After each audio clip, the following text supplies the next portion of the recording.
Bonjour à tous et à toutes, ici Nicolas de Montréal. On est vendredi le 17 novembre 2017. Et bien voilà, c'est officiel. Ce matin, j'ai nettoyé mon jardin. Comme vous voyez, c'est maintenant désert. J'ai tout coupé, tout nettoyé. Comme ça, la neige peut venir. Là, je suis prêt. Il me reste juste à nettoyer en avant aussi. Les feuilles, peut-être enrober les arbres en arrière, mais à part ça, là, c'est pas mal tout, là. C'est vraiment un contraste, hein. Pour ceux d'entre vous qui ont vu mon jardin cet été, vous voyez, c'est les deux extrêmes. Justement, tantôt, je regardais une photo qui a été prise cet été et c'était luxuriant. Ici, c'était plein de verdure. Et là, c'est mort. Mais bon, c'est la vie au Québec, hein, c'est ça qui est...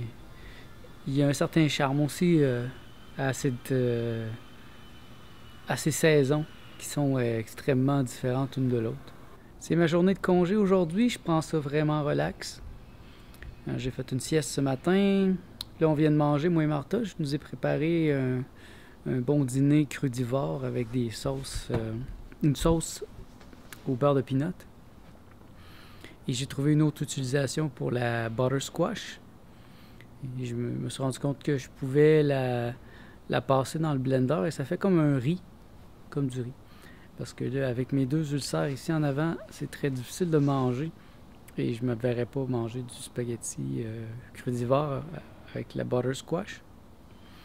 Alors en le réduisant comme ça en riz, c'est facile à manger. J'ai mis plusieurs petits légumes et la sauce par-dessus avec les avocats qui sont délicieux. Ça fait toute la différence quand je réussis un repas. Cette semaine, j'ai raté mes soupes aux avocats. C'est peut-être les avocats qui étaient pas bons, mais c'était pas très satisfaisant. Mais aujourd'hui, le repas que j'ai fait, ouf, c'était le même que hier soir et c'était délicieux. Et quand c'est bon comme ça, il y a comme un afterglow. Vous voyez, je reste comme sur un nuage doux et chaleureux. Martin aussi, elle est très contente. Donc, je m'efforce de me souvenir le maximum possible de mes recettes, mais souvent j'improvise, donc ça se peut des fois que je rate une recette. C'est rare, mais ça arrive. Et des fois, ça peut être dû à un ingrédient ou un ingrédient qui manque. Je voulais vous parler, je voulais revenir sur le livre dont je parlais hier, de Gabriel Cousens, qui s'appelle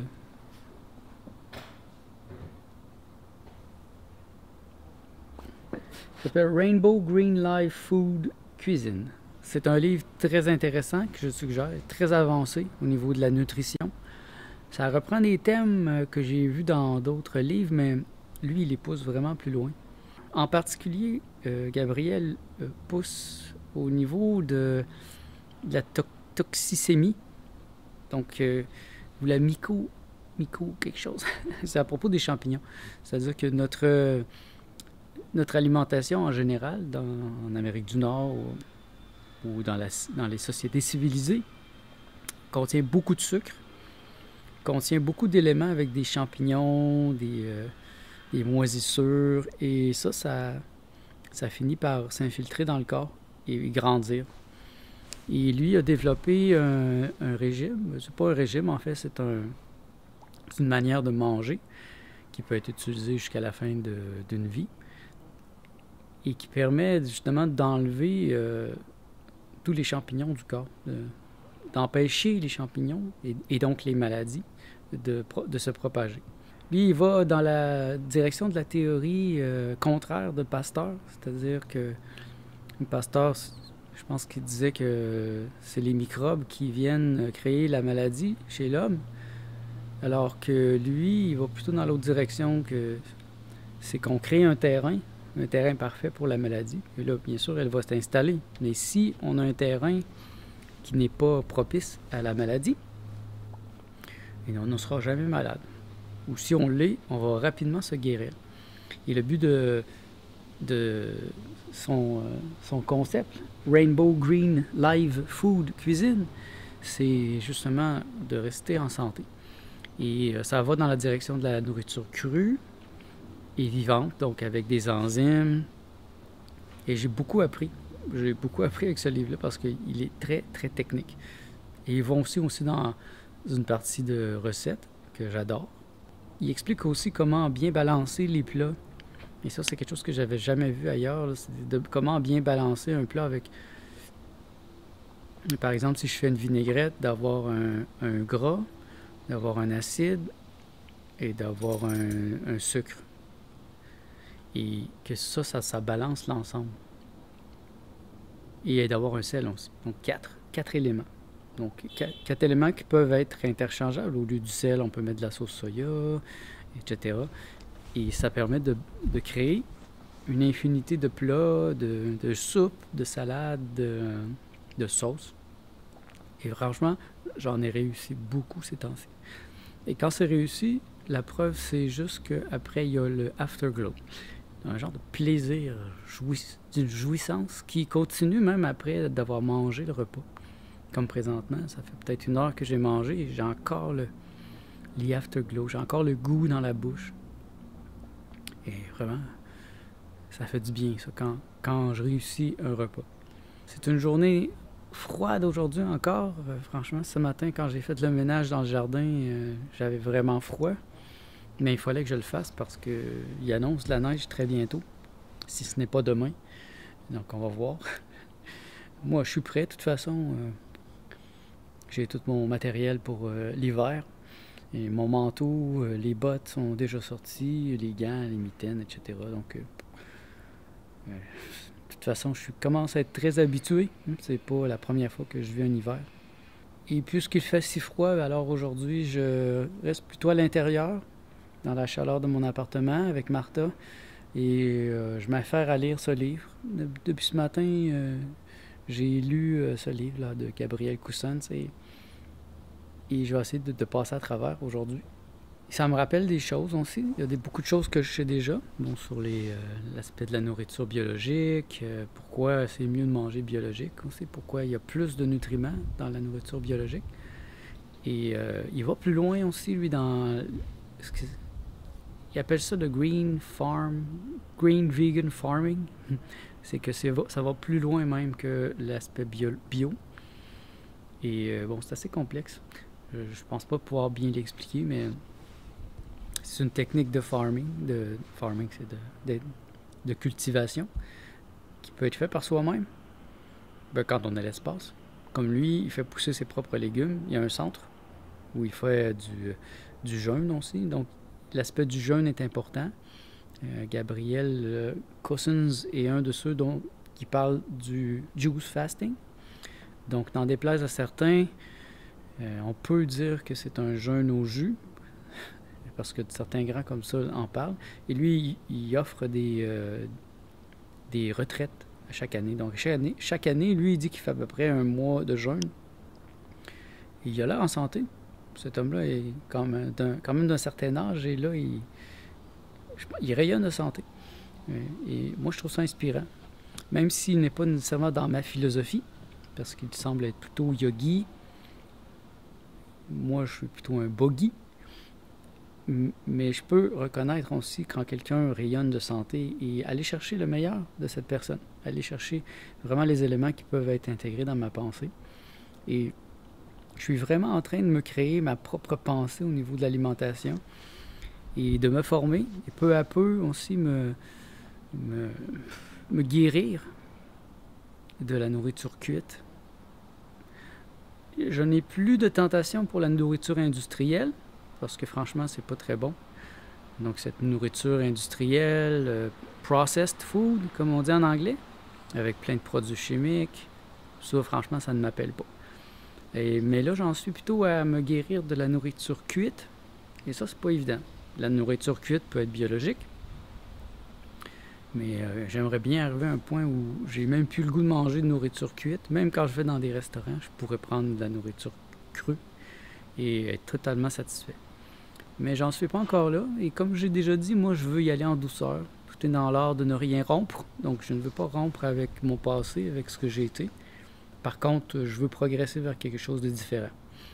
Et vers une nourriture qui va m'augmenter. Une nourriture vivante, crue.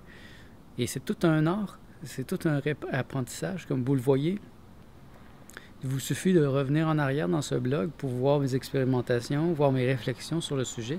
Ça me semble vraiment important de faire la philosophie de l'alimentation. C'est pas seulement une diète là, pour maigrir dans mon cas. C'est beaucoup plus que ça. C'est un système de pensée, un système philosophique, métaphysique, qui doit s'appliquer maintenant à mon alimentation. Et c'est pas évident dans le sens que j'en ai déjà parlé, c'est que puisque je me dis jovialiste, eh bien pour André Moreau, le créateur du jovialisme, cela n'est pas important. Donc il n'a jamais porté attention vraiment à l'alimentation au niveau de la santé. Pour lui, il peut manger n'importe quoi. Et sa pensée est que tout ce qui est impur et qui entre dans un corps pur devient pur. Le problème est que la majorité des gens ne sont pas purs. Et je doute même qu'il soit totalement pur lui-même parce que on voit les effets présentement sur son corps de sa pensée. Et moi, j'aimerais éviter ça. Je vais aller chercher le meilleur du jovialisme, de sa philosophie, parce que ça demeure un génie en philosophie. Mais en même temps, je ne suis pas obligé de tout prendre et je peux faire ma propre sauce avec les ingrédients qu'il m'a légués. Et c'est ça le plus important, je pense, c'est de ne pas se laisser assimiler par les autres, que ce soit par le système, mais que ce soit par d'autres gens qui nous influencent, qui nous inspirent. Il ne faut pas devenir des copies de ceux qui nous inspirent.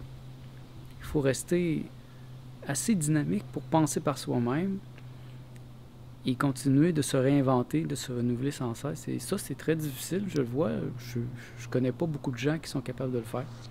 La majorité des gens sont des pâles copies d'une imitation, comme dirait Marilyn Manson.